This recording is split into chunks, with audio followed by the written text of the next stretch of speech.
Bismillahirrahmanirrahim. Assalamualaikum dan salam sejahtera. Selamat datang ke channel Cikgu Duan. Bagi yang pertama kali masuk ke channel Cikgu, jangan lupa like, share dan subscribe dan tekan butang loceng di bawah supaya anda tak rugi, tak terlepas apa-apa video yang terbaru yang Cikgu upload selepas ini. Okay, untuk kali ini, Cikgu ingin kongsikan sains tingkatan 2 KSSM dengan bab 5 air dan larutan.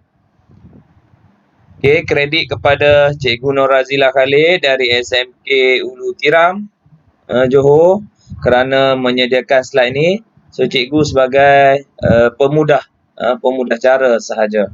So, kita pergi kepada 5.1 sifat fizik air. Macam mana sifat fizik air ni? Air merupakan keperluan asas bagi semua hidupan di bumi. Okey. Itu keperluan asas.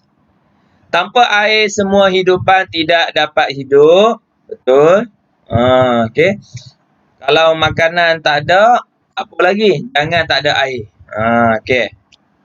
Lebih 70% permukaan bumi diliputi oleh air. Air mempunyai ciri-ciri yang unik. Air tulen, tidak berwarna, tidak berbau, tiada rasa dan wujud sebagai cecair pada suhu bilik. Nampak? Itu adalah semua sifat-sifat fizik air. Takat didih. Takat didih air ialah 100 darjah Celsius.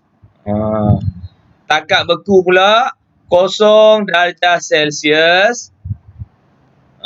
So, air sifat dia tidak berwarna, ketumpatan dia 1 gram per sentimeter padu.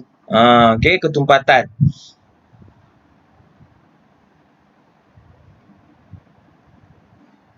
Tegangan permukaan. Air mempunyai tegangan permukaan yang tinggi.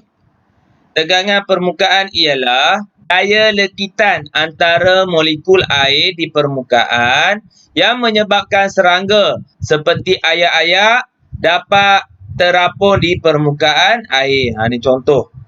Serangga apa ni? Nama dia ayak-ayak. Ayak-ayak. So, dia macam terapung atas permukaan air. Sebab apa? Air mempunyai tegangan permukaan yang tinggi. Okey. Daya lekitan dan daya lekatan. Daya tarikan antara molekul yang sama ialah daya lekitan. Okey. Daya tarikan molekul yang sama. Daya tarikan antara molekul yang berbeza ialah daya lekatan. So, tolong ingat. Kalau sama, ingat lekitan. Daya lekitan. Kalau berbeza, ingat daya lekatan. Tolong ingat, tolong hafal. Tindakan kapilari. Daya lekitan antara molekul air serta daya lekatan antara molekul air dan dinding xilem. Okey, membolehkan air dibawa dari akar ke daun. So, air naik. So, nama apa? Fenomena ini dikenali sebagai tindakan kapilari. So, tengok gambar ni. Okey. So, yang ni adalah dinding sel. So, yang ni adalah daya lekatan antara molekul air dan dinding sel. Okey. So, ni air lah. Yang biru tu air. Daya lekitan antara molekul. Ni. Sama. Daya lekitan. Okey. So, yang ni kita dah belajar masa sains tingkatan 1. Ingat balik. So, yang ni adalah proses-proses pepejal jadi cecair. Apa dia proses dia? Peleburan. Cecair kepada gas, penyejatan ataupun pendidihan. So, menghala ke sebelah kanan, semua adalah haba diserap. Okey. Manakala gas kepada cecair, kepada pepejal. Menghala ke kiri, okey, semua tu adalah haba dibebaskan. Tolong ingat. komposisi air. Okey. So seperti yang kita sedia maklum, kita tahu dah. Sebut air kita ingat H2O. H2O. 2H, 1O. Air merupakan suatu sebatian yang terdiri daripada oksigen dan hidrogen yang bergabung secara kimia. Kita boleh tentukan komposisi unsur di dalam molekul air dengan menjalankan elektrolisis. Dekat Mama boleh buat ni. Elektrolisis air. Semasa elektrolisis dijalankan, gas oksigen, O2 ni oksigen, dihasilkan di anod. Anod ni positif. Ingat, positif anod. Gas apa yang terhasil? Gas oksigen. Okey. Sementara gas hidrogen dihasilkan di katod.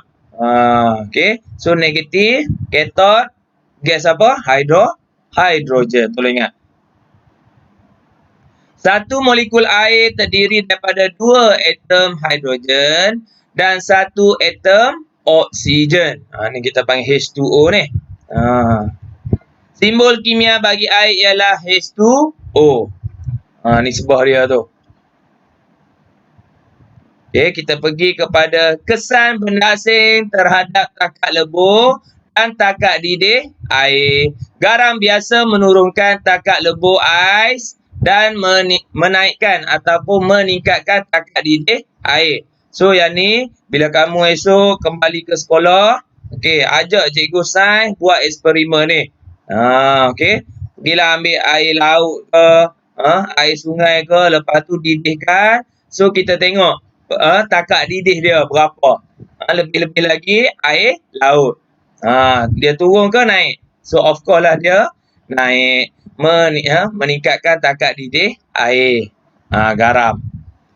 Ciri fizikal air yang lain seperti rasa, bau dan warna juga boleh berubah dengan kehadiran benda asing. Sebagai contoh, air laut berasa masin kerana garam terlarut di dalam air laut. Okey. Penyejatan air ialah proses yang berlaku di permukaan air yang menukarkan air menjadi wap air. So dia terbebas ke atas, ke atmosfera. Proses ini boleh berlaku pada sebarang suhu. So penyejatan dia tak kira. Tak kira hari hujan ke, tak kira hari panas ke. So penyejatan air sentiasa berlaku pada sebarang suhu. Molekul air di permukaan mempunyai tenaga kinetik yang lebih tinggi, bergerak dengan pantas dan dapat lepas ke udara. So yang duduk atas ni, di permukaan ni, so dia lagi cerdas. Okey, bergerak je. Yang atas ni sebab apa? Dia nak naik atas. Okey, so menjadi wap air naik atas. Faktor yang mempengaruhi kadar penyejatan air, kelembapan udara, suhu persekitaran, luas permukaan air yang terdedah dan suhu persekitaran. Sama tu. Okey, kelembapan, suhu, luas. Okey, kita pergi satu-satu. Kelembapan udara. Udara kering mengandungi wap air yang sedikit. Tengok kawasan gurun ni. Oleh itu, udara kering dapat menampung lebih banyak molekul air yang terlepas dari permukaan air. Okey. Jadi, kadar penyejatan air meningkat. So, yang ni, udara kering, maksudnya dia cepat berlaku. Penyejatan air. Kalau udara kering. Yang kedua, suhu persekitaran.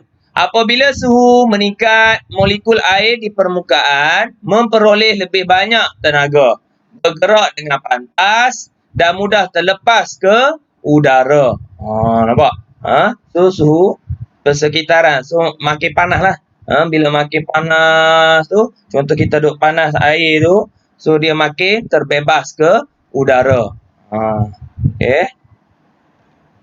Jadi kadar penyejatan air meningkat.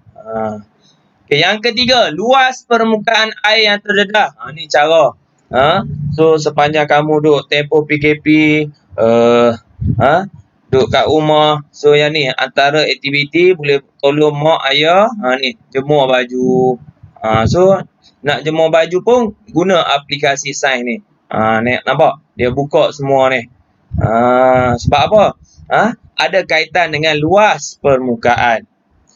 Permukaan air yang terdedah yang lebih luas membolehkan lebih banyak molekul air terlepas ke udara dan meningkatkan kadar penyejatan air. So bila kadar penyejatan air meningkat, so cepat kering lah. Baju kita, seluar kita.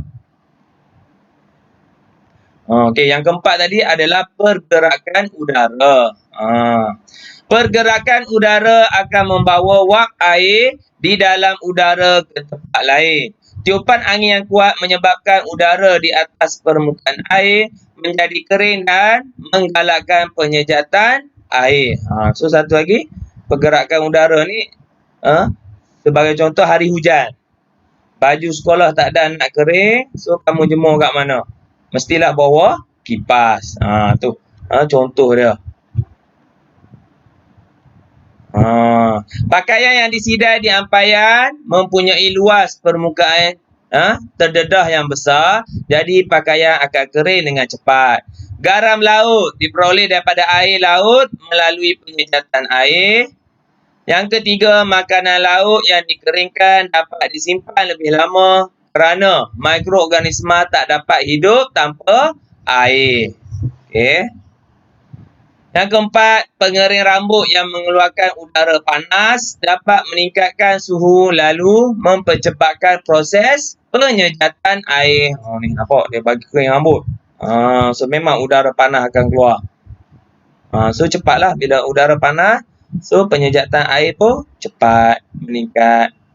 Wallahualam. So setakat itu saja perkongsian cikgu untuk kali ini. Kalau anda suka video cikgu, jangan lupa like, share dan subscribe dan tekan butang loceng di bawah. Sehingga berjumpa lagi dalam video akan datang dengan tajuk 5.2 larutan dan kadar ketelarutan. Wallahualam. Assalamualaikum.